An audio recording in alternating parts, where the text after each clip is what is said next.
Assalamualaikum warahmatullahi wabarakatuh. Bismillahirrahmanirrahim. Alhamdulillahirabbil alamin.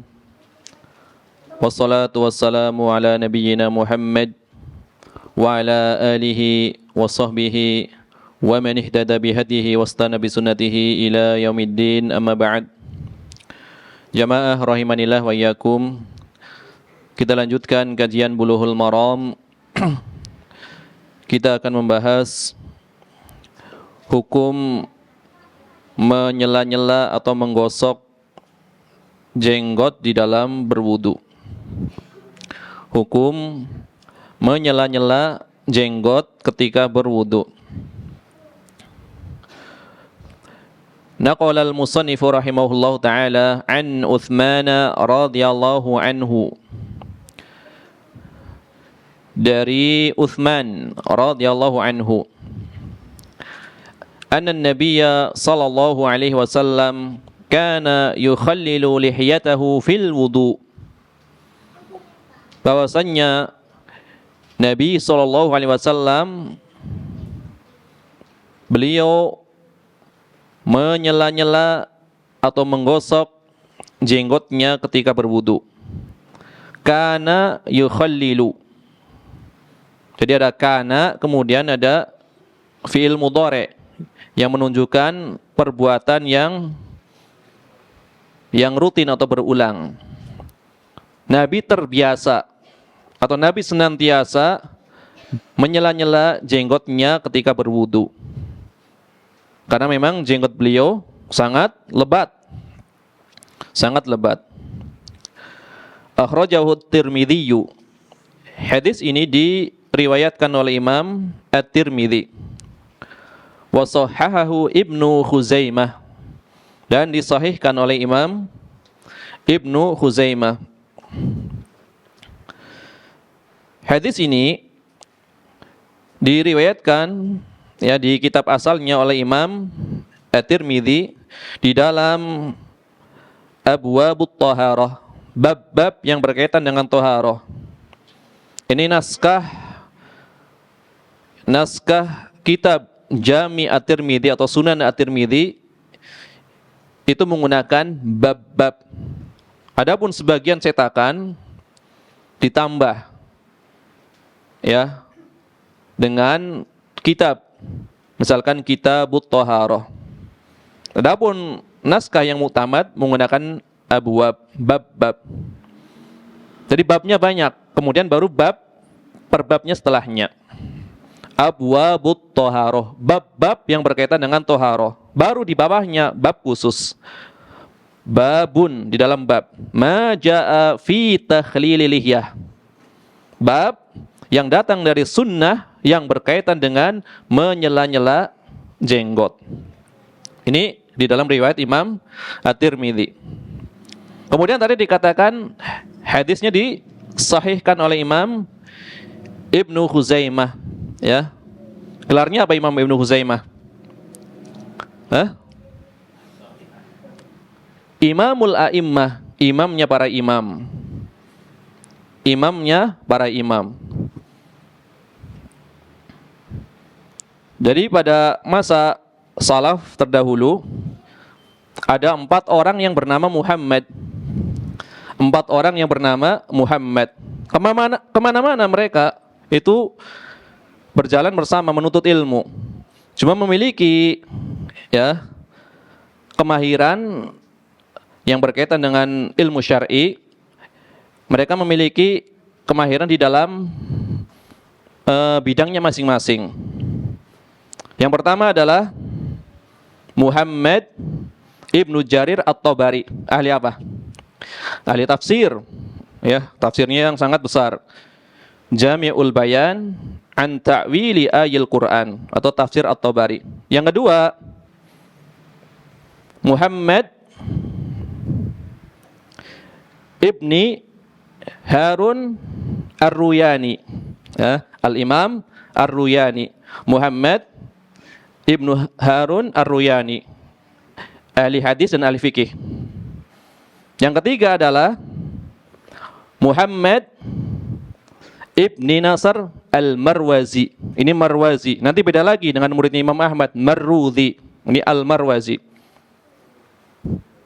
Ini juga ahli hadis. Punya kitab bagus. Terkenal, kitabnya sering dinukil. Muhammad Ibnu Nasr Al-Marwazi. Kitabnya adalah yang terkenal apa? Dalam masalah salat, Ta'zimu Qadri Salat. Nah, itu nama kitabnya. Sering dinukil. Jadi pengagungan ya tentang tingginya kedudukan salat. Yang keempat adalah yang meriwayatkan hadis ini, Muhammad Ibnu Ishaq Ibnu Huzaimah, Imamul A'immah, imamnya para imam. Ini sebenarnya ada kisah kenapa beliau disebut sebagai imamnya para imam. Jadi 4 orang Muhammad ini bepergian bersama. Suatu ketika kehabisan bekal. Kemudian mereka ya sepakat agar salah seorang di antara kita, orang yang paling mulia itu berdoa kepada Allah agar Allah membebaskan kesusahan mereka. Tentu masing-masing tidak mungkin mengklaim dirinya paling mulia. Maka jatuhlah pilihan pada Muhammad Ibni Ishaq Ibni Huzaimah. Maka beliau digelari sebagai Imamul A'immah, imamnya para imam. Dia yang berdoa, yang lain mengaminkan dari para imam. Ini dari satu sisi yang lain, beliau memang sangat alim. Imam Ibnu Huzaimah termasuk di antara muridnya Imam Al-Bukhari. Dan beliau juga termasuk di antara gurunya Imam Al-Bukhari. Saling meriwayatkan. Guru jadi murid, murid jadi guru. Sebagaimana Imam Ahmad bin Hanbal dengan Imam Asy-Syafi'i. Saling meriwayatkan. Bahkan Imam Ibnu Huzaimah, ya beliau termasuk di antara ashab dari mazhab Syafi'i. Termasuk dari ya ulama di dalam mazhab Syafi'i yang ahli ijtihad. Maka sebagian muridnya bertanya kepada Imam Ibnu Huzaimah, "Wahai Syekh, berapa hafalan hadismu? Berapa riwayat yang kau hafal?" Maka Imam Ibnu Huzaimah beliau memukul-mukul kepalanya. Ya. Tidaklah ada satu riwayat yang aku tulis kecuali aku telah menghafalnya. Maka dikatakan Imam Ibnu Huzaimah menghafal riwayat, membawakan riwayat, menyebutkan riwayat sebagaimana seorang yang membaca surat Al-Ikhlas. Bagaimana kalau kita membaca surat Al-Ikhlas? Ya tentu sangat lancar. Kayak nggak mikir. Imamul A'immah. Ini di antara kitab beliau yang masyhur adalah Kitabut Tauhid, yang berisi tentang al-asma wa sifat. Maka sebagian orang yang hasad dari sebagian pengikut Asy'ariyah tidak suka dengan beliau. Kitabut Tauhid dijuluki sebagai Kitabus Syirk. Disebut sebagai kitab syirik oleh sebagian ulama mutakallimin. Ya. Jadi dari fikihnya beliau bermadzhab Syafi'i. Namun akidahnya adalah akidah salaf. Kitabnya sangat bagus, Kitabut Tauhid li Imamil A'immah Muhammad Ibni Ishaq Ibni Huzaimah. Ada kisah juga ya dari Imam Ibnul Qayyim. Imam Ibnul Qayyim ketika itu sakit. Ketika sakit menjelang wafatnya, maka Imam Ibnul Qayyim bermimpi didatangi oleh Syekhul Islam Taqiyuddin Abul Abbas Ahmad bin Taimiyah rahimahullah ta'ala. Imam Ibnu Taimiyah, guru beliau, mendatangi Imam Ibnul Qayyim dalam mimpinya. Kata Ibnul Qayyim, Syekh Taqiyuddin mendatangiku. Kemudian dia mengatakan, "Wahai anakku, sebentar lagi engkau akan menyusul kami." Nah, Syekh di dalam mimpi berada di tempat yang tinggi. Sekarang kedudukanmu adalah sebagaimana kedudukan Imamul A'immah, ya, Imam Ibnu Huzaimah rahimahullah ta'ala. Ini mimpi Ibnul Qayyim. Ya. Maka orang-orang yang menggeluti ilmu kalam dari kalangan Asy'ariyah atau yang selainnya itu menjuluki Imam Ibnu Huzaimah sebagai dedengkot Wahabi. Ya padahal Wahabi ya belum lahir. Dia masih abad ketiga Hijriah, Wahabi, yang menurut mereka adalah di abad ke-12. Bagaimana mungkin Ibnu Huzaimah disebut sebagai Wahabi? Ya, padahal beliau bermadhab Syafi'i. Ya, bermadhab Syafi'i. Kitab Tauhid kitab beliau. Kemudian kitab yang terkenal adalah kitab Sahih Ibnu Huzaimah. Sebagaimana hadis ini yang beliau sahihkan.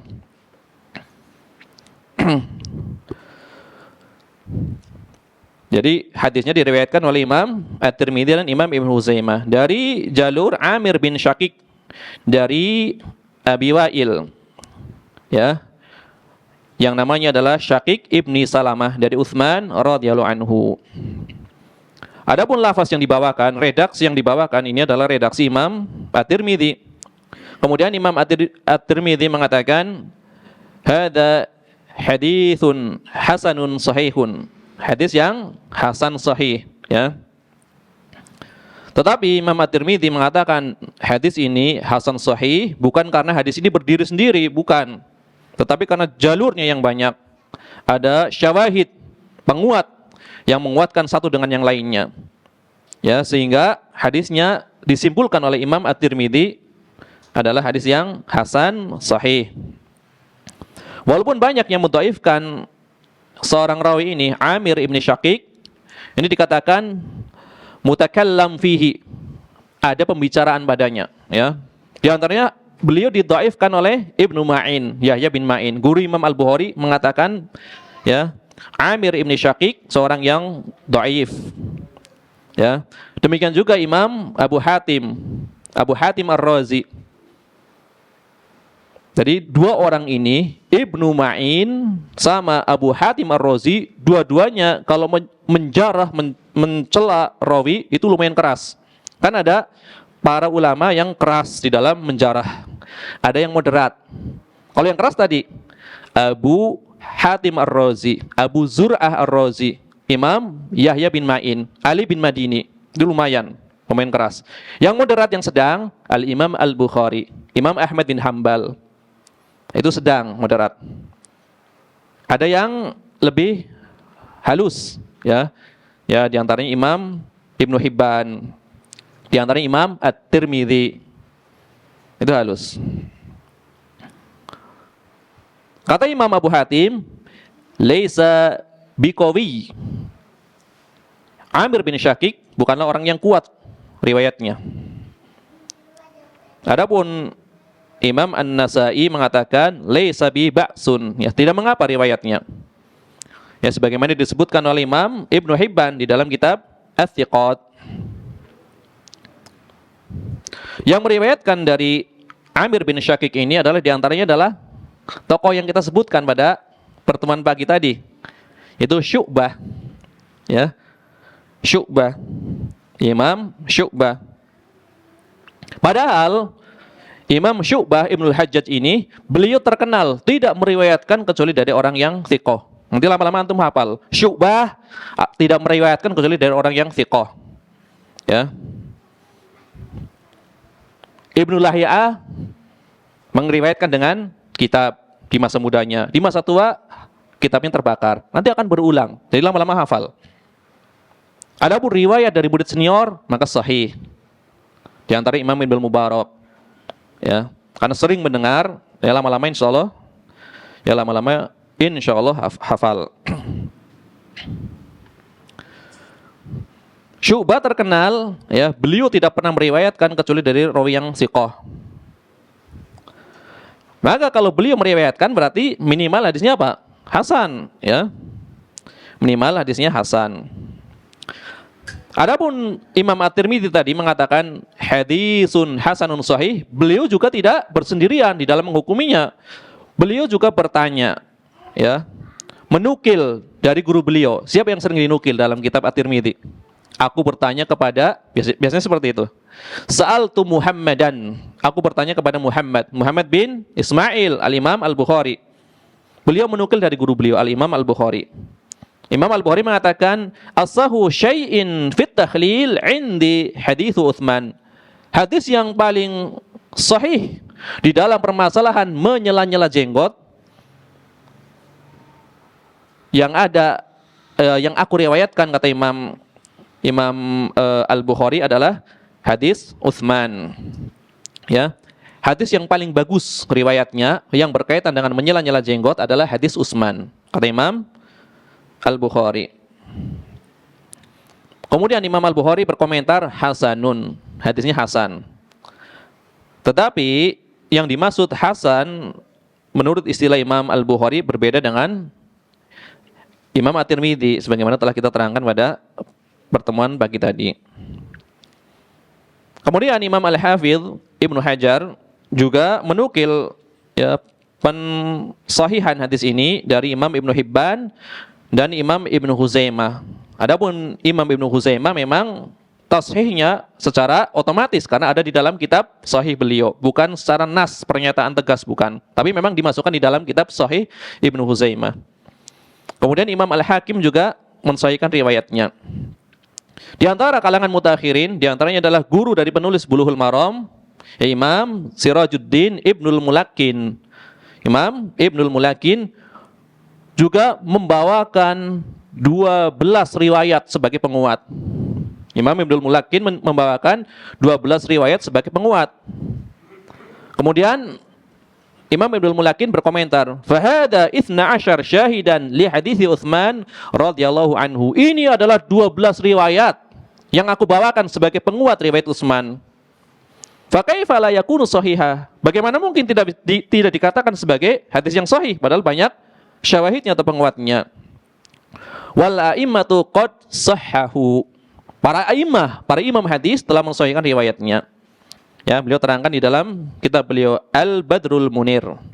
Ya, kitab Al-Badrul Munir, kitab takhrij, ya, takhrijnya kitab Asy-Syarhul Kabir atau kitab Al-Aziz Syarhul Wajiz atau Fathul Aziz Syarhul Wajiz. Al-Wajiz lil Ghazali kemudian disyarah oleh Al-Imam Ar-Rafi'i, ya, Asy-Syarhul Kabir atau Al-Aziz Syarhul Wajiz. Ini takhrij hadisnya. Berarti sahih menurut Imam Ibnul Mulakin. Adapun tadi Imam Abu Hatim ya, yang terkenal keras di dalam menjarah, beliau mengatakan la yathbutu 'anin nabiyyi sallallahu alaihi wasallam fi tahlil lihyah haditsun. Tidak ada satu hadis pun yang sahih yang berkaitan dengan menyela-nyela jenggot dari Nabi sallallahu alaihi wasallam menurut Imam Abu Hatim, ya, bukan Abu Hatim, anaknya Abu Hatim, Ibnu Abi Hatim, anaknya Abu Hatim. Dia menukil dari bapaknya. Ibnu Abi Hatim menukil dari Abu Hatim. Dan dua-duanya ahli hadis. Ya, namanya adalah siapa namanya? Nama anaknya Abu Hatim.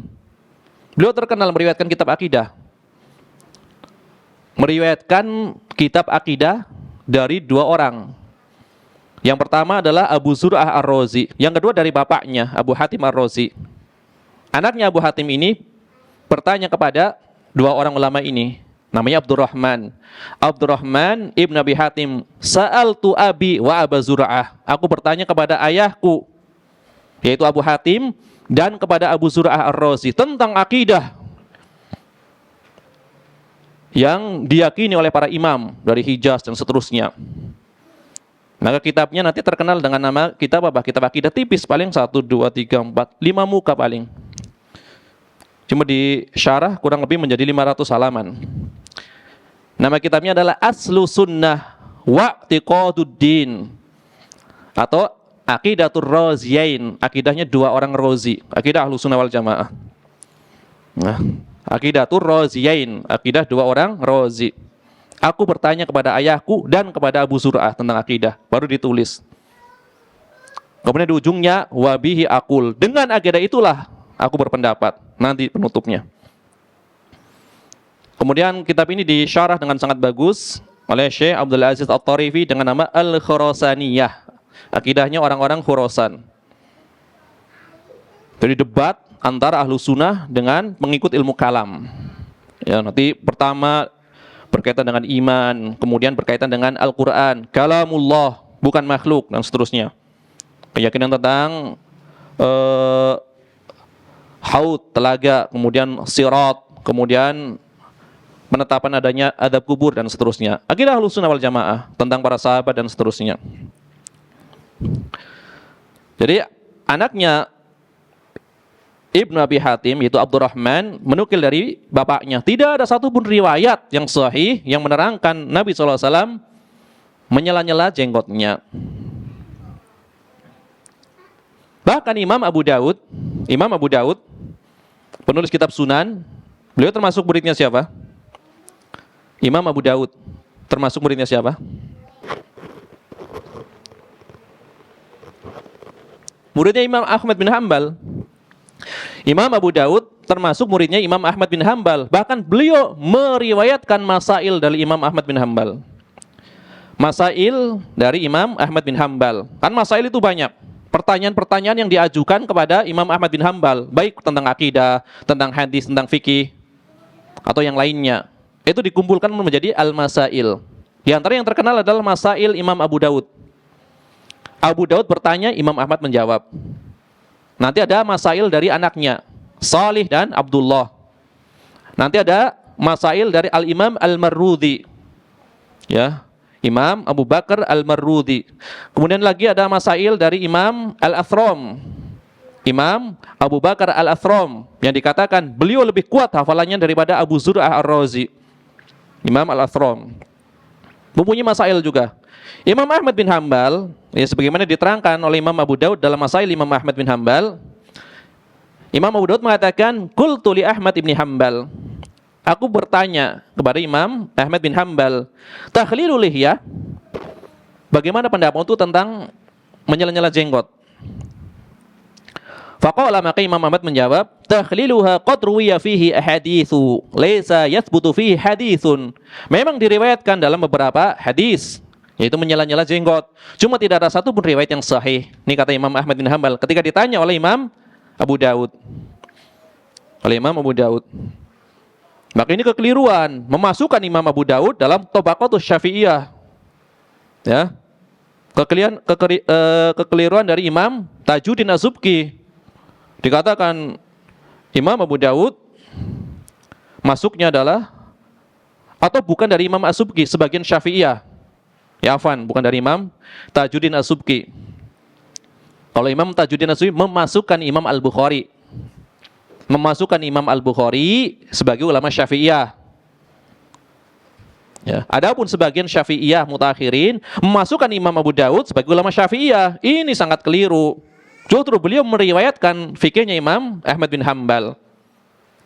Ya.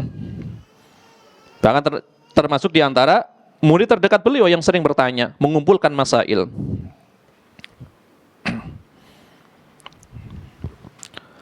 Maka dari pernyataan ini, pernyataan bahwasanya Imam Ahmad mengatakan banyak riwayat yang berkaitan dengan menyela-nyela jenggot, tetapi tidak ada satu pun riwayat yang sahih, maka Imam Ibnul Mulakin mentakwil perkataan Imam Ahmad bin Hambal.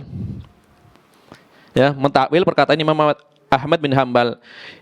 Yang dimaksud riwayat yang banyak tadi tidak ada yang sahih, itu adalah riwayat selain riwayat dari Utsman. Adapun riwayat Utsman memang sahih. Adapun riwayat dari Utsman memang riwayatnya sahih. Adapun selainnya itu tidak sahih.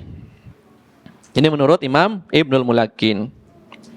Kemudian ada nukilan dari ulama kontemporer, yaitu Syekh Abdul Aziz bin Baz, ya. Syekh Abdul Aziz bin Baz mengatakan wal haqqu, yang benar, anna ahadits takhlil yashuddu ba'daha ba'dun. Yang lebih tepat, yang lebih benar, bahwasanya hadis-hadis yang berkaitan dengan menyela-nyela jenggot itu satu dengan yang lainnya saling menguatkan. Wa tadullu ala syari'ati takhlil wa annahu sunnah. Maka hal itu riwayat-riwayat tersebut menunjukkan disyariatkannya untuk menyela-nyela jenggot dan itu termasuk sunnah. Wa in kana an-nabiyyu sallallahu alaihi wasallam la yaf'aluhu daiman. Meskipun Nabi SAW tidak merutinkan. Ini menurut Syekh Abdul Aziz bin Baz. Jadi riwayatnya meskipun sebagian mendhaifkan, tapi satu dengan yang lainnya saling menguatkan. Jadi minimal adalah derajatnya sampai derajat hasan.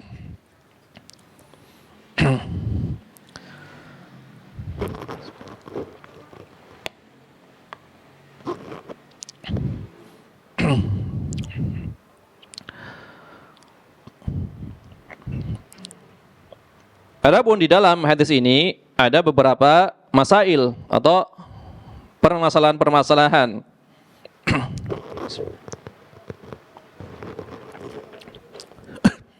Ada beberapa al-masail, ya.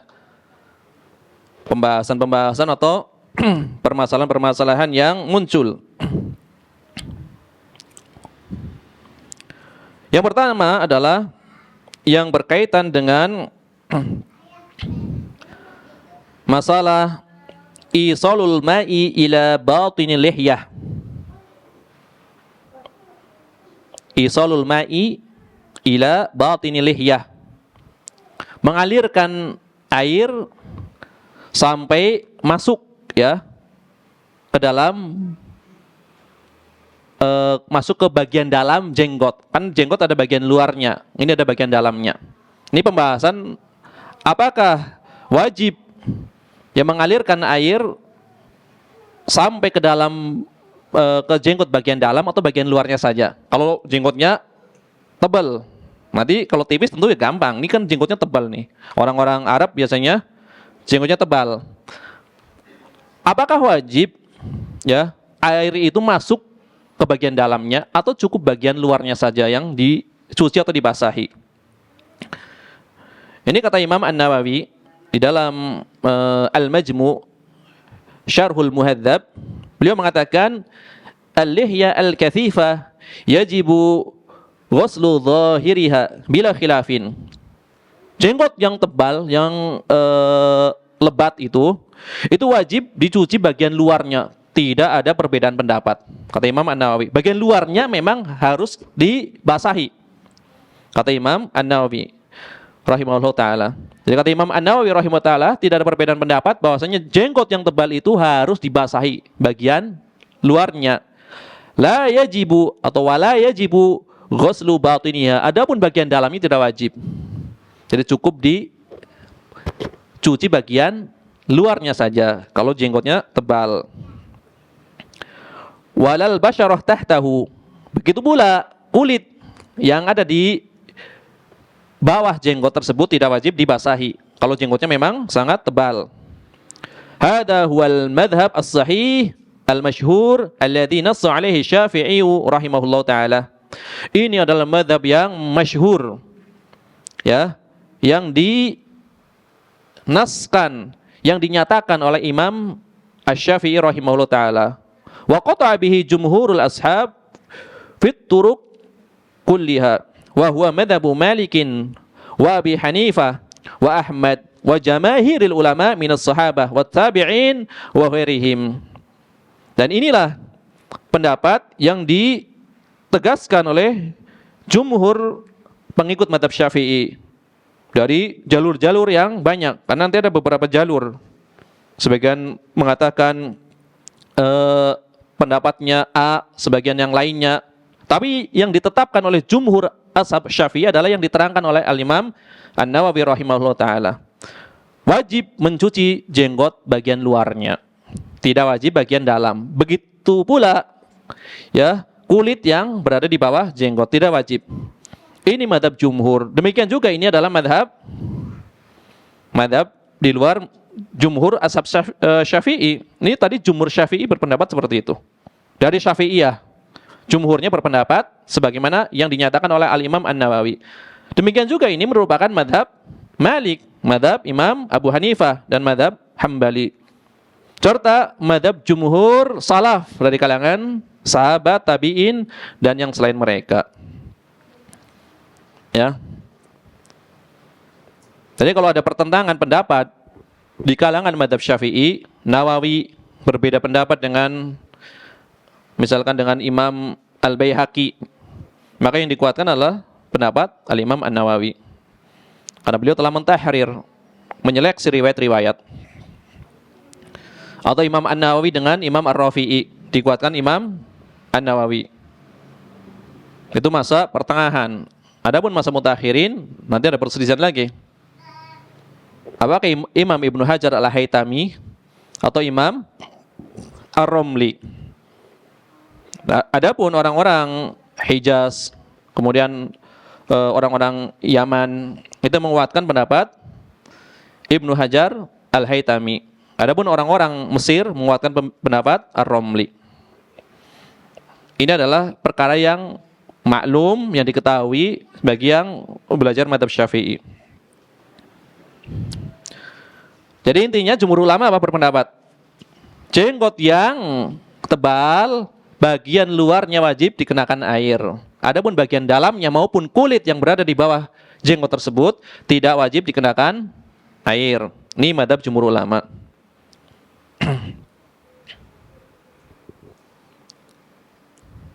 Di antaranya yang menyatakan hal tersebut di dalam kitabnya yang tadi disebutkan oleh Al-Imam An-Nawawi, ulama yang lainnya yang menyatakan hal tersebut adalah Al-Imam Asy-Syirazi di dalam kitab Al-Muhadzab. Kemudian Imam Ibnu Taimiyah Al-Jadd. Siapa Al-Jadd? Ibnu Taimiyah sang kakek. Ya, Majduddin Abul Barokat Abdus Salam bin Taimiyah Al-Harrani Al-Hambali. Ini kakek dari Syekhul Islam Ibnu Taimiyah. Di dalam kitab Muntaqo, Al-Muntaqo, ya, Al-Muntaqo fi Akhbaril Mustafa, atau kitab Muntaqol Akhbar. Banyak namanya.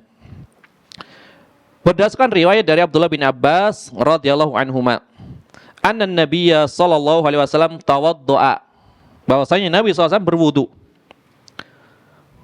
Fa gharafa ghorfatan. Ini ghorfatan atau hurfatan bacanya?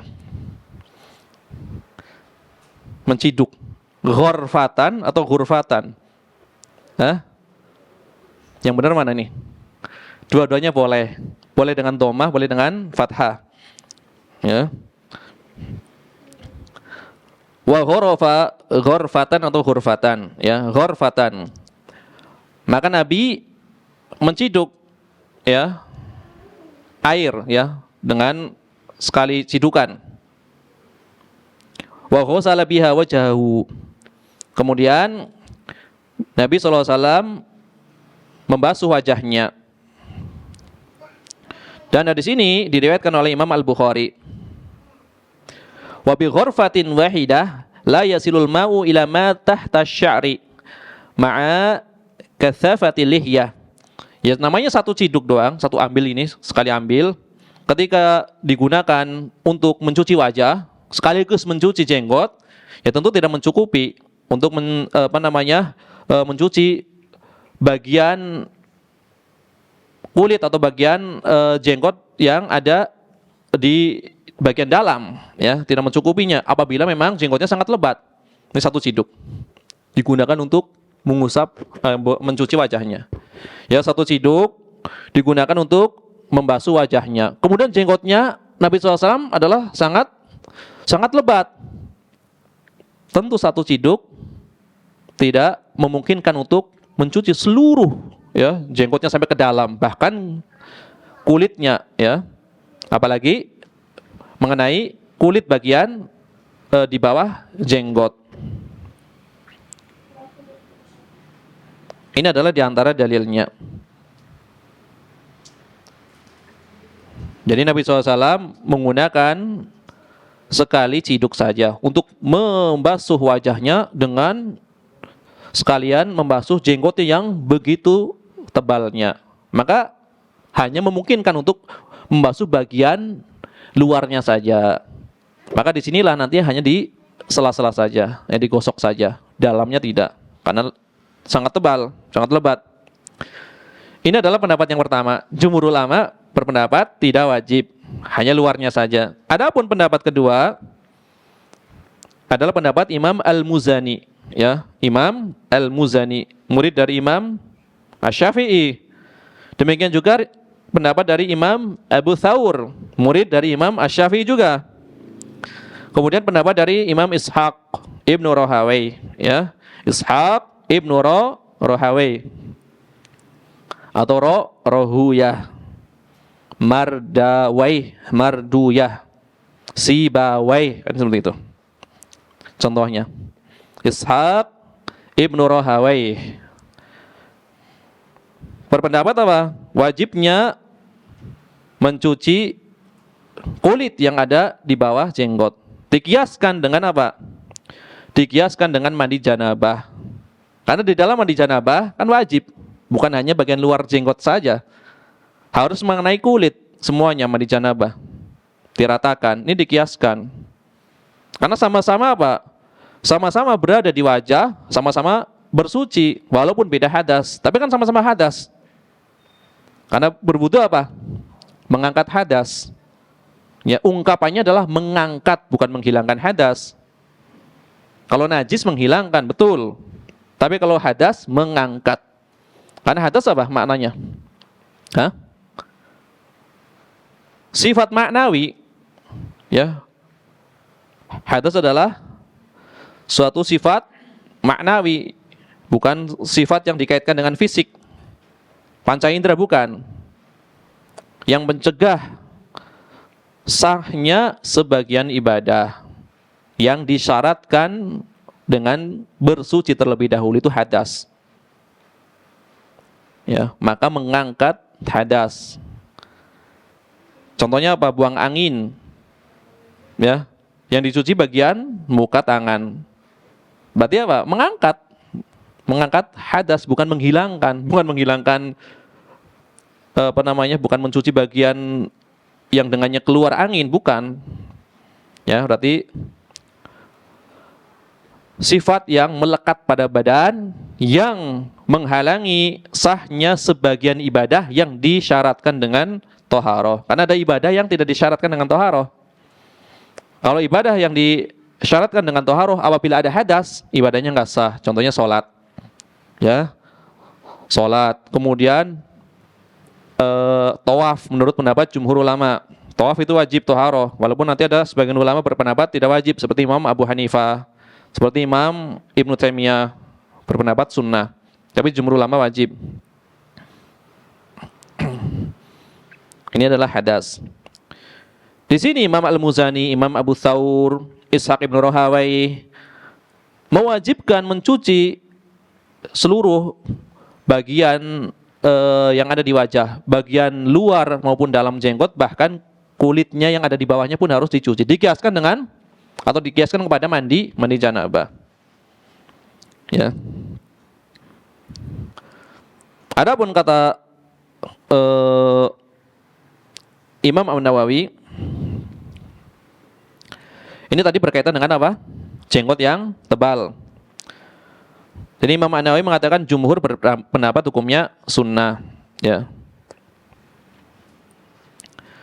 Adapun pendapat yang kuat, yang menurut Imam An-Nawawi adalah pendapat yang pertama tadi.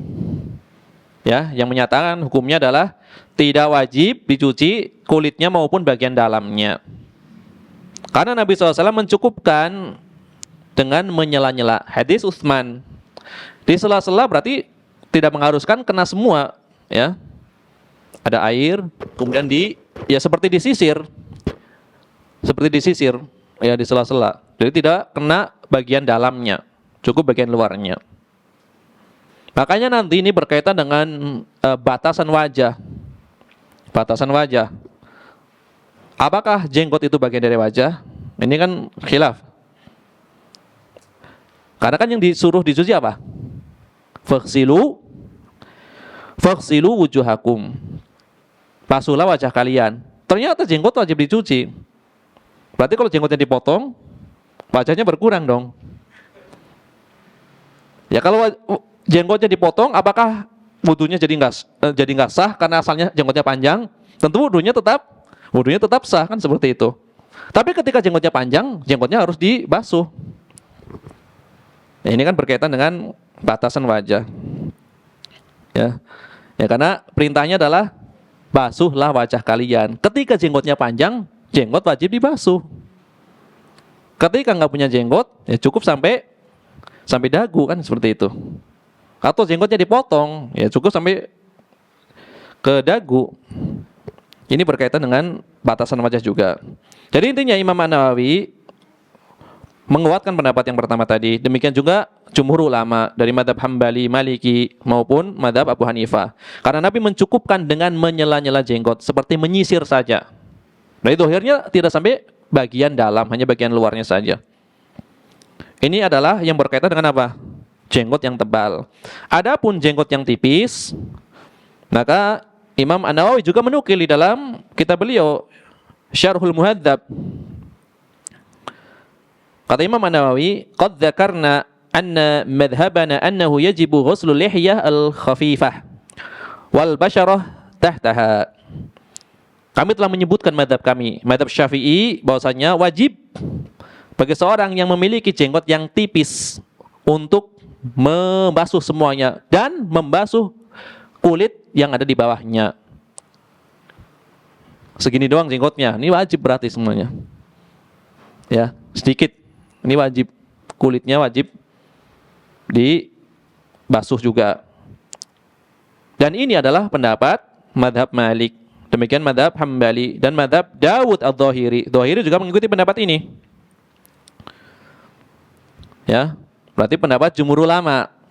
Pendapat jumhur ulama, jenggot yang tipis itu wajib dicuci semuanya. Demikian bagian dalamnya juga wajib dicuci. Adapun Imam Abu Hanifah berpendapat tidak wajib ya mencuci bagian kulit yang ada di bawah jenggotnya. Ya. Ini pendapat Abu Hanifah. Beliau menyamakan sebagaimana sesuatu yang berada di dalam mulut, ya. Sesuatu yang berada di dalam mulut, ya.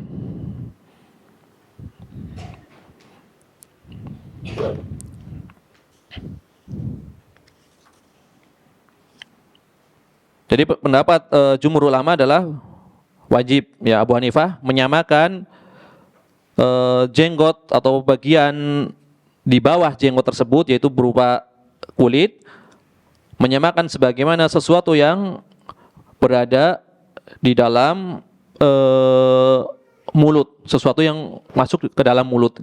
Ini menurut Imam Abu Hanifah, ya. Jadi tidak diwajibkan, kata Imam Abu Hanifah. Tapi jumhur ulama mengatakan wajib, karena memang mudah kan untuk dicuci, ya. Mudah untuk dicuci.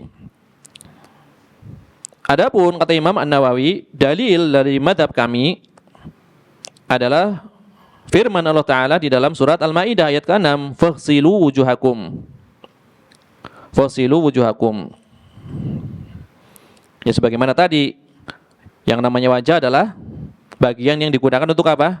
Untuk menghadap, untuk saling berhadapan. Maka maksudnya adalah bagian luarnya, ya, bukan bagian dalamnya. Apabila memang tadi dikatakan jenggotnya tebal atau lebat.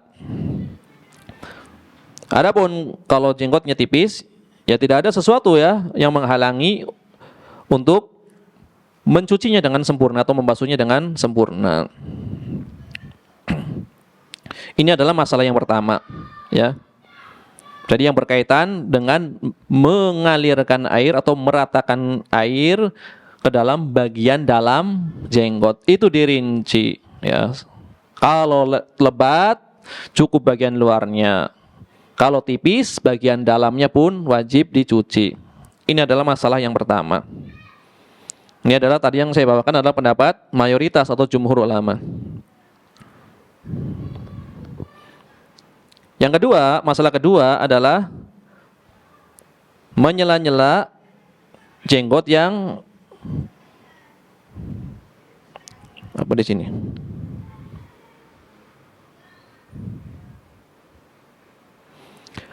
Takhlilul lihya al-kathifah.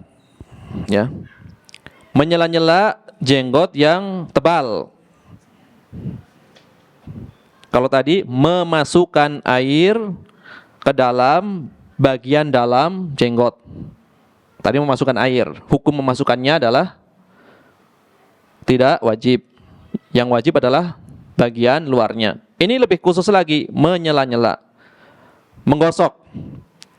Ya, tahlilul lihya al-kathifah. Ya, menggosok jenggot yang tebal. Kata Al-Imam An-Nawawi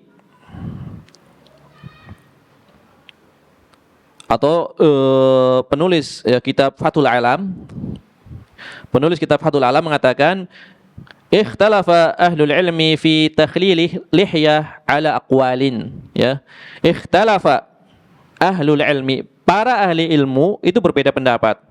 Fi takhlil lihyah ala aqwalin, yang berkaitan dengan menyela-nyela jenggot. Dalam beberapa pendapat. Pendapat yang pertama,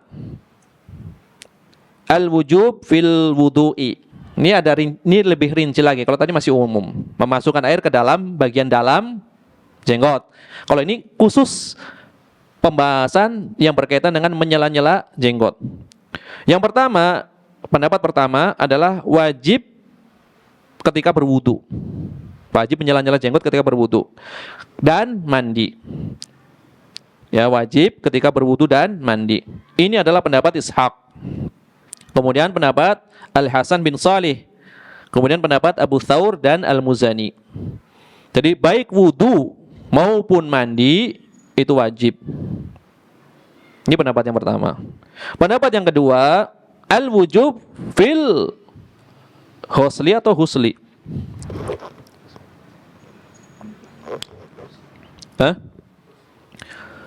Fil husli, ini mandi. Kalau husli mencuci. Ya. Al-huslu al-ikhtisal, maknanya mandi. Al-wujub fil husli, wajib menyela-nyela jenggot ketika mandi. Wal istihbab fil wudu, disunahkan ketika berwudu. Wa huwa qaulu Ahmad wa Syafi'i wal Auza'i wa Dawud wa Tabari wa Thawri wa ghairihim. Ini adalah pendapat dari Imam Ahmad bin Hanbal. Demikian juga pendapat madhab Syafi'i. Demikian juga pendapat Imam Al-Auza'i. Demikian juga ini pendapat Imam Dawud Al-Zahiri dan pendapat Imam At-Tabari. Abu Ja'far Muhammad Ibni Jarir At-Tabari. Dan ini pendapat Thawri. Siapa? Sufyan Ats-Tsawri.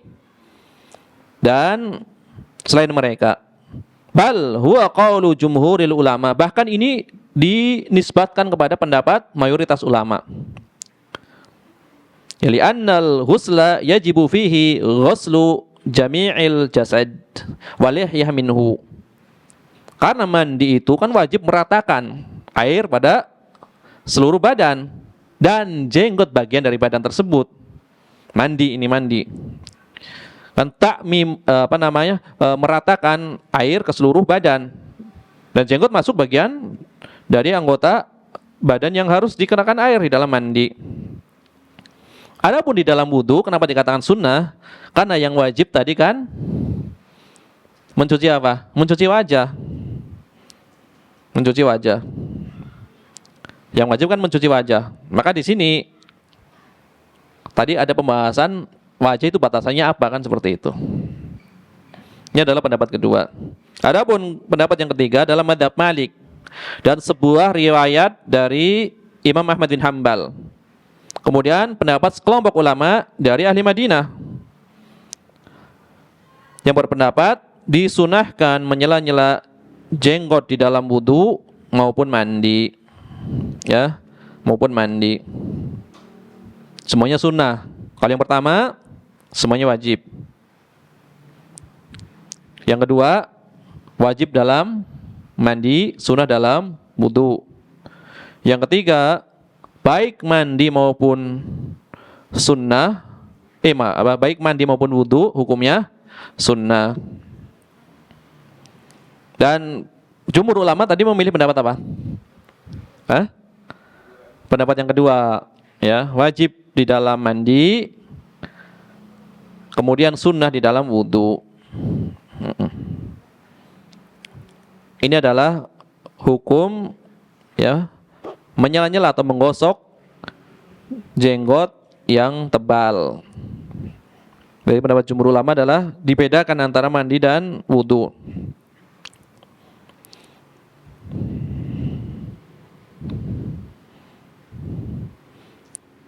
Kemudian masalah berikutnya,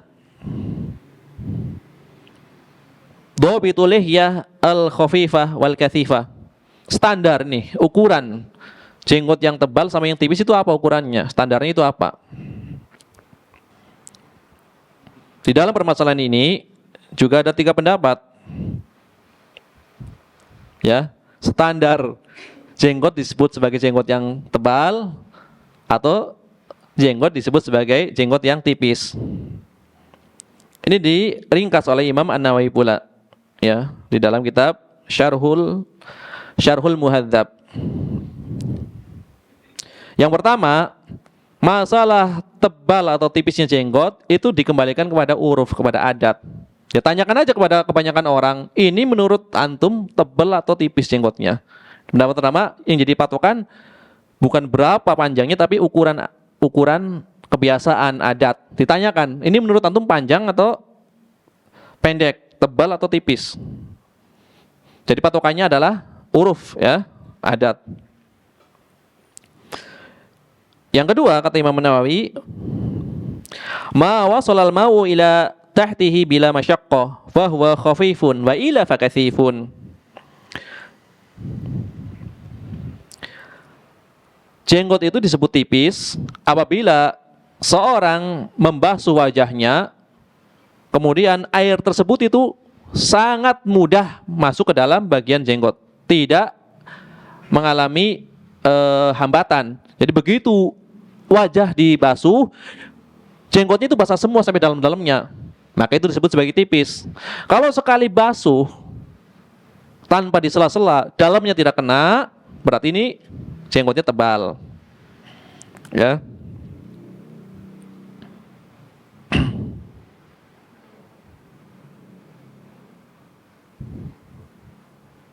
Atau yang ketiga,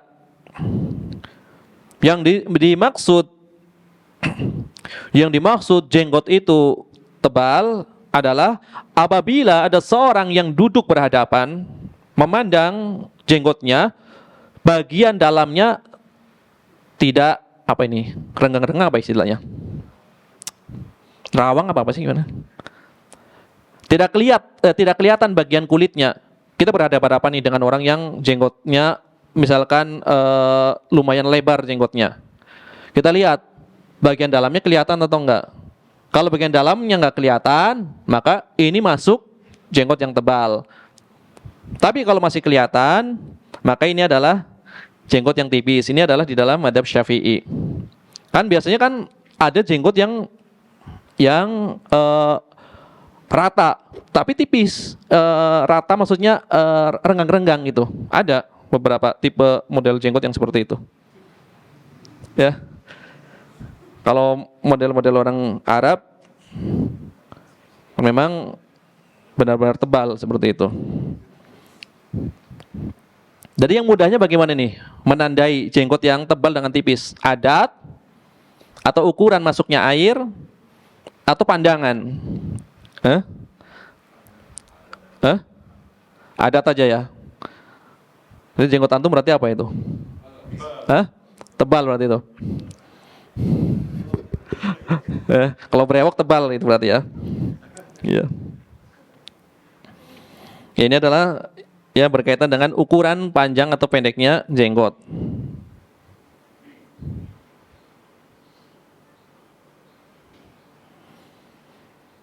Kemudian permasalahan yang keempat, apabila jenggotnya itu tidak rata itu ya, sebagian tebal, sebagian tipis, itu bagaimana?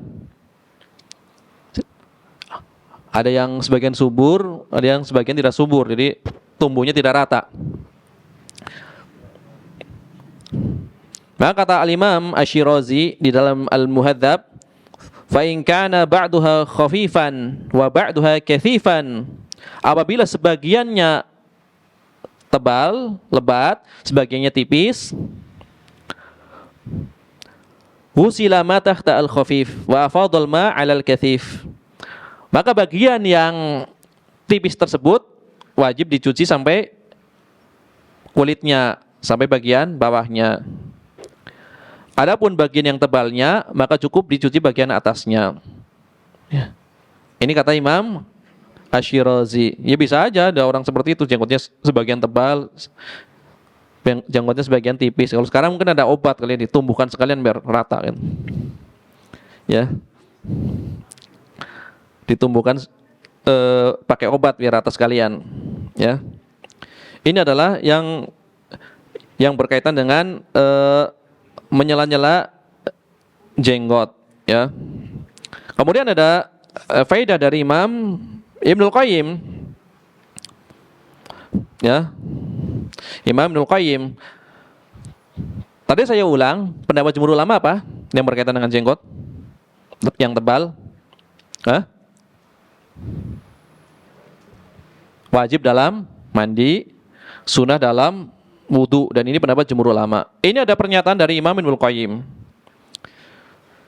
yang mendukung hal tersebut, yang menunjukkan tidak wajibnya. Jadi kalau dikatakan tidak wajib, bagaimana cara berwudunya? Kalau dikatakan memilih pendapat yang tidak wajib, ini pendapat jumhur. Kalau jenggotnya tebal bagaimana? Hah? Ini jenggotnya tebal. Memilih pendapat tidak wajib menyela-nyela jenggot. Berarti bagaimana cara mencucinya? Kalau berpendapat wajib ya tinggal di sela-sela kan, kayak gini. Ini memilih pendapat jumhur ulama. Prakteknya bagaimana? Hah? Masail yang pertama, bagian luarnya dikenakan air, tapi tidak harus di sela-sela, dikenakan air doang. Ya. Makanya kan tadi pembahasan, wajibkah mencuci bagian dalam jenggot atau bagian kulit yang berada di bawah jenggot atau bagian luar? Jumhur ulama kan berpendapat wajib bagian luar kalau memang tebal. Ini belum bahas menyela-nyelanya. Belum membahas menyela-nyela jenggot. Adapun pembahasan menyela-nyela jenggot kan ada 3 pendapat. Jumhur ulama berpendapat wajib ketika mandi junub, sunnah ketika berwudu. Ini juga dikuatkan oleh Imam Ibnul Qayyim. Imam Ibnul Qayyim mengatakan seperti ini di dalam Zadul Ma'ad. Zadul Ma'ad yang menerangkan tentang petunjuk Nabi SAW dalam berwudu. Ya, petunjuk Nabi SAW dalam berwudu. Imam Ibnul Qayyim mengatakan, wa kana sallallahu alaihi wasallam yukhallilu lihyatahu ahyanan. Nabi SAW terkadang beliau menyela-nyela jenggotnya, terkadang.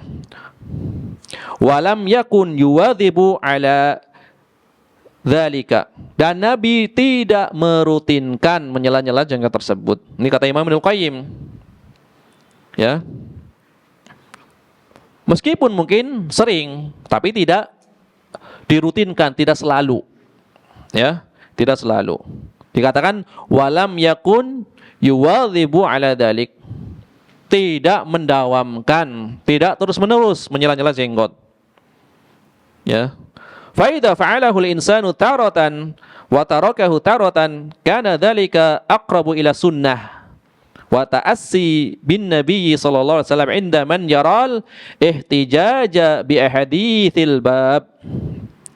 Makanya seorang apabila sesekali meninggalkan, sekali melakukan, sesekali menyela-nyela jenggot, sesekali tidak menyela-nyela jenggot, ini lebih dekat kepada sunnah dan lebih dekat dalam rangka mencontoh Nabi sallallahu alaihi wasallam. Bagi orang yang berhujah dengan hadis yang ada di dalam bab ini. Kenapa terkadang ditinggalkan?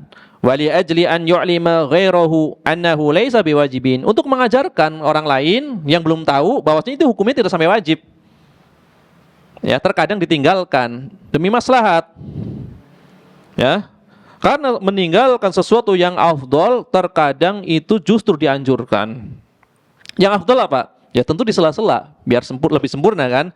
Tapi terkadang ditinggalkan dalam rangka mengajari seorang, ini tidak sampai wajib. Ya, meninggalkan sesuatu yang afdol, memilih pendapat yang kurang afdol untuk mengajarkan. Jadi maslahat yang lainnya. Dan ini adalah di antara fikih dakwah. Maka Syekhul Islam Ibnu Taimiyah beliau bermadzhab Hambali di dalam fikih. Bermadzhab Hambali dalam fikih. Tentu di dalam madzhab Hambali yang afdol ketika membaca surat Al-Fatihah di dalam sholat yang jahar itu bismillahnya dikeraskan atau disirkan? Disirkan, dipelankan, ini yang utama. Tetapi kata Syekhul Islam Ibnu Taimiyah, jika engkau mengimami ya para jamaah yang madhabnya bismillahnya dikeraskan, kata Syekhul Islam Ibnu Taimiyah, maka hendaknya engkau mengeraskan bismillah dalam rangka menyatukan hati. Selama ini masalah ijtihadiyah, meninggalkan yang lebih utama dalam rangka menyatukan hati. Ini kata Syekhul Islam Ibnu Taimiyah. Maka banyak yang memuji Syekhul Islam Ibnu Taimiyah, menunjukkan beliau telah berada pada puncak kefakihan. Ya, jadi bukan sekedar saya pengen yang paling utama. Contoh yang lain. Contoh, ini banyak terjadi. Nanti bisa antum praktekkan. Kalau masalah akhirat memang kita disuruh untuk berlomba-lomba, ya. Fastabiqul khairat, berlomba-lomba di dalam kebaikan. Contohnya misalkan antum memasuki sebuah masjid yang sedang ditegakkan sholat berjamaah. Contoh. Ini udah di rakaat kedua kurang lebih. Udah lama kira-kira ini sholatnya. Misalkan sholat Isya tinggal 2 rakaat. Kemudian datang bersama antum 1 orang lagi. Shaf yang depan itu masih muat 1 orang. Antum datang berdua. Yang afdal apa sebenarnya? Yang menutup shaf tentunya, ya kan? Tapi karena antum menutup shaf, teman antum jadi sendirian. Nanti kan dijawab, ini kan masalah akhirat, kita harus memilih yang paling utama untuk diri kita sendiri. Betul, itu yang lebih afdal. Cuma antum dalam hal ini kurang fakih. Kenapa? Karena sebagian ulama berpendapat sholatnya seorang laki-laki di belakang shaf itu tidak sah, harus diulang. Maka kedepankanlah rasa kasih sayang. Antum sholat di belakang, menemani dia. Jadi disepakati sahnya. Kayak gitu. Walaupun yang afdal tadi antum di depan. Ya, karena sholat sendirian di belakang shaf ini, kalau perempuan jelas sahnya ini laki-laki. Itu dalam madzhab Malik kan tidak sah. Kalau sholat sendirian, tidak ada sholat bagi orang yang berdiri di belakang shaf sendirian, bagi laki-laki. Jadi tidak perlu antum menarik bagian depannya, cukup berdua langsung di belakangnya, ditemanin. Kalau kira-kira nih tidak ada lagi yang datang, kan kemungkinan seperti itu kalau udah jamaah udah berlalu beberapa rakaat kan seperti itu. Nah ini kadang kurang diperhatikan. Main masuk aja ini sendirian jadinya. Harusnya di belakang. Walaupun yang afdal tadi adalah menutup shaf. Jadi bukan sekedar afdal atau enggak afdalnya. Dan fikih itu perlu mempertimbangkan maslahat sehingga antum memberikan maslahat bagi orang lain. Disepakati sholatnya sah. Itu. Iya. Contoh di Masjid As-Sunnah nih saya contohkan saja. Dicontohkan. Beberapa hari yang lalu, saya memang terlambat itu sholatnya. Masih ada 1 bagian depan. Bagian 1. Di belakang ada ikhwan. Saya di depan. Bisa aja saya langsung masuk di depan. Tapi ini kemungkinan memang jamaahnya memang udah nggak ada lagi yang datang. Saya menyengaja di belakang, biar dia ikut di belakang. Malah dia masuk ke depan. Akhirnya saya sholat di belakang sendirian. Tapi saya memilih pendapat jumhur ulama. Tetap sah, cuma kurang afdol, makruh. Coba kalau tadi saya datang langsung di depan, dianya yang sholat belakang sendirian, gitu. Ya, iya. Saya sengaja dia depan, dia di belakang, jalan bareng, cuma saya lebih di depan. Saya langsung menuju ke belakang. Maksudnya, ayo sholat berdua di belakang, biar softnya itu ada temennya, gitu loh. Malah dia masuk ke depannya. Ya.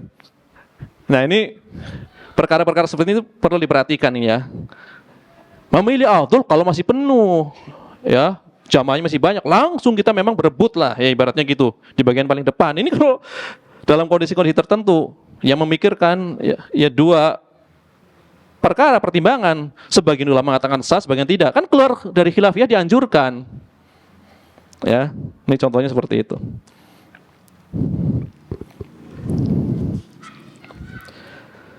Maka kata Imam Ibnul Qayyim, wali ajli an yu'lima ghairahu annahu laisa biwajibin. Untuk mengajarkan ya, yang selainnya bahwasanya perkara itu adalah tidaklah wajib.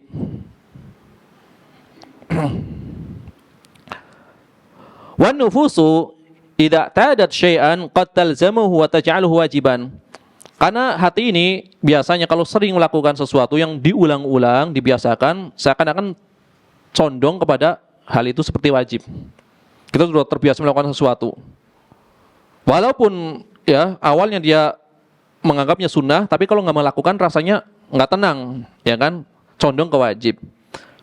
Maka untuk menghindari hal tersebut sekali-kali ditinggalkan, ya, sekali-kali ditinggalkan. Fama hafadha alaihi nabiyyu sallallahu alaihi wasallam nuhafidhu alaihi, kata Imam Al-Qayyim. Apa yang dirutinkan oleh Nabi sallallahu alaihi wasallam, yang senantiasa dijaga oleh Nabi sallallahu alaihi wasallam, hendaknya kita menjaganya. Ya. Wa ma fa'alahu taratan wa tarakahu taratan wa kadzalika naf'aluhu taratan wa nad'uhu taratan. Demikian juga yang sesekali ditinggalkan, sekali dilakukan, maka hendaknya pun kita melakukannya demikian, sekali meninggalkan, sesekali melakukan. Yang dirutinkan kita rutinkan, yang sesekali dilakukan kita lakukan, sesekali tinggalkan kita tinggalkan. Ini dalam rangka ya at-ta'assi bin Nabi sallallahu alaihi wasallam, mencontoh perilaku Nabi sallallahu alaihi wasallam. Ini adalah ya faidah ya yang dibawakan oleh Imam Ibnul Qayyim Al-Jauziyah rahimahullah ta'ala. Dan beliau di dalam masalah ini bagus ya. Di dalam masalah ya permasalahan yang seperti ini bagus beliau di dalam memberikan ya solusi-solusi. Misalkan ya berkaitan dengan kunut subuh. Berkaitan dengan kunut subuh, tentu beliau berpendapat tidak dirutinkan, bahkan dalam mazhab Hambali kunut subuh apa hukumnya? Makruh kan? Kunut subuh selain nazilah adalah dimakruhkan, itu menurut madhab. Adapun menurut madhab Abu Hanifah bid'ah. Menurut madhab Syafi'i sunnah ab'ad, sunnah yang sangat dianjurkan. Ya, kalau lupa sujud sahwi. Menurut madhab Maliki mustahab tapi sir sebelum ruku, kan gitu. Mustahab bukan sunnah, ini istilah madhab Malik. Sebelum ruku kunutnya sir sendiri-sendiri gitu. Adapun dalam madhab Hambali makruh. Madhab Abu Hanifah bid'ah. Ini Imam Ibnul Qayyim di dalam Zadul Ma'ad juga membahas tentang masalah kunut. Ya, di dalam Zadul Ma'ad juga membahas masalah kunut subuh. Maka kesimpulan beliau ya, kunut subuh adalah tarkuhu sunnah wa fi'luhu sunnah. Meninggalkan kunut subuh adalah sunnah, menjalankannya juga sunnah, kata Imam Ibnul Qayyim. Dia kunut di mana orang-orang bermadhab kunut, tidak kunut di mana orang-orang bermadhab tidak kunut. Jangan dibalik-balik. Ya, jangan dibalik-balik. Ini juga ada kisah dibalik-balik. Seorang belajar madhab Syafi'i. Maksudnya agar kita bisa menempatkan ya, ini pada sesuai dengan yang tepat gitu. Seorang belajar madhab Syafi'i.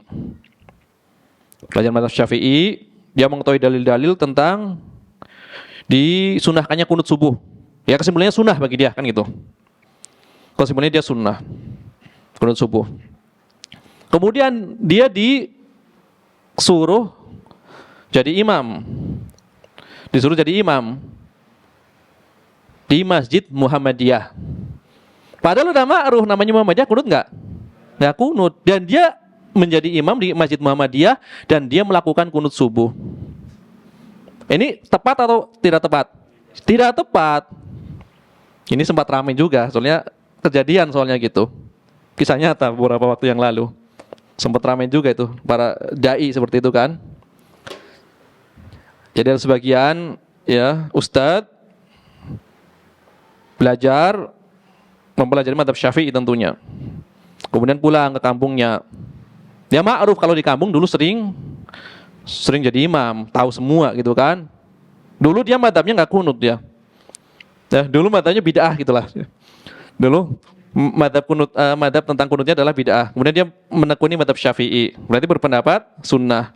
Jadi imam di Masjid Muhammadiyah yang tiap hari tidak pernah kunut, tiba-tiba dia kunut. Nah, ini maksudnya kurang tepat. Ya. Kurang tepat. Atau sebaliknya. Ya. Jadi imam di Masjid NU misalkan. Ini saya contohkan Muhammadiyah NU biar mudah saja kan, NU kunut kan gitu. Muhammadiyah nggak kunut. Padahal ini nggak ada kaitannya dengan fikih sebenarnya. Ini makrufnya gitu di masyarakat. NU kunut, Muhammadiyah nggak kunut. Ya. Ada juga itu seorang Ivan ini. Dia bacanya bagus Al-Qur'annya. Maghrib suruh imam, ya kan? Kemudian Isya suruh imam, bagus bacanya memang. Demikian juga ketika subuh di Masjid NU ini, karena bagus, udah antum imam. Benar-benar jadi imam ketika subuh. Ketika subuh dia nggak kunut di Masjid NU. Besoknya nggak disuruh jadi imam. Akhirnya yang bacanya yang geratul-geratul nggak karuan kan seperti itu. Yang bacaannya berantakan malah. Jadi hilang maslahatnya maksudnya. Hilang maslahatnya. Ini masalah khilafiyah, sholatnya masih sah. Nah kalau baca Al-Qur'annya, kesalahan yang sifatnya jali, yang parah, yang besar, ya nggak sah sholatnya jadinya. Nah ini kan maksudnya ini kurang menimbang maslahat, ya. Ini kurang menimbang maslahat. Jadi bukan masalah ya saya berpendapat A atau B atau yang lainnya, bukan masalah itu, silakan pegang pendapat itu, cuma harus bisa menempatkan diri. Dia di posisinya di mana? Seperti itu. Beda lagi dengan masjid yang memang orangnya ya beragam, yang bebas, atau misalkan di masjid di tengah jalan, ya di terminal, tapi itu bebas. Ini masjid yang udah diketahui, ibaratnya udah ada identitasnya gitu loh. Ini masjid NU, masjid Muhammadiyah. Ya kalau misalkan ribet, ya nggak usah jadi imam saja, jadi makmum lebih gampang. Ya, jadi makmum saja, kan lebih gampang. Ya, jadi pertimbangan di dalam mengamalkan suatu pendapat meskipun yang afdhal. Ini Ibnu Taimiyah luar biasa dalam Al-Majmu' Fatawa, ini contoh-contohnya luar biasa. Syekhul Islam Ibnu Taimiyah. Jadi beliau kalau masalah yang berkaitan dengan furu, beliau sangat mudah, tidak dibawa ribet ibaratnya gitu kalau Imam Ibnu Taimiyah. Adapun masalah akidah memang beliau kenceng. Ya akidah, masalah usul beliau kenceng. Dan di sinilah kalau kita katakan ahlu sunnah wal jamaah, itu maksudnya apa?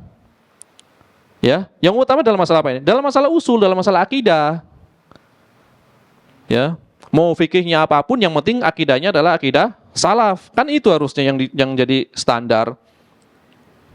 Jadi tidak dikaitkan ahlu sunnah bukan ahlu sunnah dengan kunut atau tidak kunut. Tidak ada kaitannya ini ahlu sunnah bukan ahlu sunnah. Yang dikaitkan tanya, Al-Quran kalamullah atau makhluk? Kalau dia jawabannya makhluk, berarti bukan ahlu sunnah. Kan seperti itu.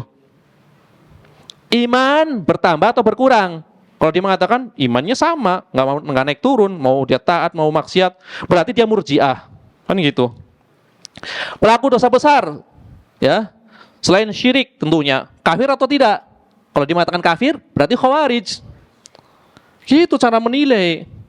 Siapa yang paling utama? Orang setelah Rasulullah SAW siapa yang paling utama? Sahabat yang paling utama siapa? Kalau jawabannya Abu Bakar dan Umar, berarti ini akidah Ahlussunnah wal Jamaah. Abu Bakar dan Umar, tidak ada perbedaan pendapat di kalangan Ahlussunnah wal Jamaah. Orang yang terbaik setelah Nabi SAW adalah Abu Bakar kemudian Umar. Kalau dia mengatakan yang terbaik adalah Ali, berarti bukan Ahlussunnah wal Jamaah. Ya ini prinsip-prinsip Ahlussunnah wal Jamaah yang perlu ditekankan. Makanya luar biasa Syekhul Islam Ibnu Taimiyah. Beliau luar biasa di dalam bahas akidah tentang firqah-firqah. Menulis kesesatan Syiah berjilid-jilid. Ya, beliau yang terkenal. Sampai kepada kita tinggal 9 jilid. Padahal lebih tadinya. Minhajus Sunnah An-Nabawiyah, membahas Syiah secara detail. Kemudian membahas Kristologi. Kristologi dibahas oleh Syekhul Islam Ibnu Taimiyah, ya. Al-Jawabus Sahih liman baddala dinal Masih. Wah, ini kajian Kristologi nih. Ya. Ya mungkin Zakir Naik, Ahmad Didat kalah sama Ibnu Taimiyah ini masalah ini ya. Karena ini sering dinukil oleh Al-Hafidh yang tadi Ibnu Hajar Al-Asqalani dalam Fathul Bari. Oh, pakar Kristologi beliau. Pembahasan ilmu kalam. Beliau nulis kitab sampai kepada kita kurang dari sepertiga. Yang lain hilang. Darut ta'arud. Ya. Bainal akli wa naqli. Itu pembahasan tentang mendebat ilmu kalam, tapi hilang sebagian kitabnya. Sampai kepada kita kurang dari sepertiga. Yang dicetak 4 jilid sekarang. Nulis semua Ibnu Taimiyah. Ini masalah-masalah yang penting, yang prinsip, yang pokok. Beliau kenceng. Adapun masalah fikih, beliau membiarkan. Ibnu Katsir bermadzhab Syafi'i, murid beliau. Imam Dahabi bermadzhab Syafi'i, murid beliau. Ya otomatis Imam Dahabi sama Ibnu Katsir kunut terus tiap subuh, kan gitu, kan Syafi'i. Murid yang lainnya Imam Ibnul Qayyim, Imam Ibnu Abdul Hadi bermadzhab Hambali. Sebagian lain bermadzhab Hanafi, sebagian lain bermadzhab Maliki. Datang salah seorang murid Syekhul Islam Ibnu Taimiyah yang bermadzhab Hanafi. Madzhabnya fikihnya apa? Abu Hanifah. Wahai Syekh, kata muridnya, saya di dalam masalah fikih adalah bermadzhab Hanafi secara usul fikih maupun fikihnya. Apakah saya ketika mendapatkan suatu pendapat yang menyelisihi pendapat madzhab Abu Hanifah, kemudian saya condong dengan pendapat itu, saya keluar dari madzhab Hanafi? Jadi pendapat tersebut yang dia ikuti, menurut dia yang lebih dekat dengan dalil dalam permasalahan itu adalah bukan dari madzhab Hanafi, misalkan dari madzhab Syafi'i. Kata Ibnu Taimiyah, ngapain kamu keluar? Kayak gitu kan Ibnu Taimiyah. Tetap aja kamu berada di madzhabnya Abu Hanifah. Adapun 1-2 permasalahan keluar itu hal biasa. Yang penting antum tetap punya usul yang kokoh gitu loh. Namanya punya usul yang kokoh, bukan berarti ketika beramal semuanya madzhab Abu Hanifah, belum tentu. Ada masalah tafakuh, mempelajari fikih, tafakuh dengan metode tertentu, ada amal. Itu 2 perkara yang berbeda. Tafakuh dia Syafi'i, tafakuh, mempelajari fikih secara detail. Adapun dia karena sudah mempelajari, mempertimbangkan pendapat, dalam hal ini madzhab Hambali lebih kuat. Tidak masalah beramal dengan madzhab Hambali, tetap dia disebut sebagai pengikut madzhab Syafi'i. Al-Imam An-Nawawi semuanya sepakat beliau bermadzhab Syafi'i, tapi dalam beberapa perkara beliau punya ikhtiarat, pendapat pribadi yang menyelisih madzhab Syafi'i. Contohnya apa? Dalam madzhab Syafi'i, memakan daging onta, ini nanti ada dalam pembahasan pembatal wudu di dalam kitab Bulughul Maram, adalah menyebabkan apa? Dalam madzhab Syafi'i tidak menyebabkan wudunya batal. Jadi tetap disunahkan untuk berwudu sunnah saja, tidak sampai wajib. Karena tidak batal kan? Karena Nabi pernah ditanya, "Ya Rasulullah, wahai Rasulullah, apakah kami ini berwudu dari memakan daging kambing?" Kata Nabi, "Jika engkau mau." Berarti tidak wajib. Kemudian dari memakan daging onta, Nabi mengatakan na'am. Kalau tadi kambing, silahkan kalau mau. Wudu atau enggak wudu, silahkan. Tapi kalau daging onta, Nabi mengatakan iya. Kemudian dalam madzhab Syafi'i, menggunakan dalil yang umum. Akhir dari perkara yang dilakukan oleh Rasulullah SAW adalah tidak berwudu dari memakan sesuatu yang disentuh dengan api. Maksudnya sesuatu yang dipanggang seperti daging. Seperti itu. Ada Imam Nawawi mengikuti pendapat madzhab Hambali, itu kan masih umum. Tidak berwudu dari segala sesuatu yang dipanggang dengan api, itu daging kecuali daging onta, ini gitu. Jadi dikecualikan. Adapun masalah daging onta memang membatalkan wudu. Ini pendapat madzhab Hambali dan ini lebih dekat secara dalil kata Imam An-Nawawi. Padahal beliau muharir madzhab Syafi'i, tapi dalam hal ini keluar dari madzhabnya. Jadi yang dimaksud oleh Syekhul Islam Ibnu Taimiyah seperti itu. Tidak perlu keluar walaupun kamu dalam beberapa perkara adalah tidak mengamalkan madzhab tersebut. Syekh Utsaimin juga pernah ditanya, "Syekh, saya ini puluhan pendapat ini menyelisih madzhab Hambali. Padahal saya bertafakuh mempelajari mazhab Hambali. Kata Syekh Utsaimin, antum menyelisih berapa puluh permasalahan dalam mazhab Hambali, selama antum usulnya di atas mazhab Hambali, ya antum tetap disebut sebagai Hambali. Kan seperti itu. Jadi kembali lagi apa? Mazhab di sini hanya sebagai sarana, ya, bukan sebagai tujuan. Tujuannya adalah agar kita bisa beramal kepada Allah Tabaraka wa Taala dengan cara yang benar, tentu didasari dengan ilmu, ya. Dengan ilmu. Ya, inilah ya yang bisa disampaikan pada pertemuan kali ini. Ya, mudah-mudahan Allah Subhanahu wa taala senantiasa memberikan taufiknya, yang memberikan hidayahnya kepada kita semua. Hidayah yang berkaitan dengan ilmu, kemudian ilmu tersebut kita amalkan. Ya, karena berilmu tujuannya adalah untuk beramal.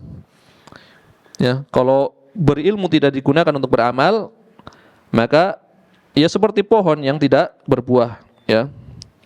Seperti pohon yang tidak berbuah. Ya, kita tutup dengan doa kafaratul majelis. Subhanakallahumma bihamdika asyhadu an la ilaha illa anta astaghfiruka wa atubu ilaik. Wa sallallahu wasallam ala nabiyyina Muhammad wa ala alihi wa sahbihi ajmain. Walhamdulillahirabbil alamin. Wassalamualaikum warahmatullahi wabarakatuh.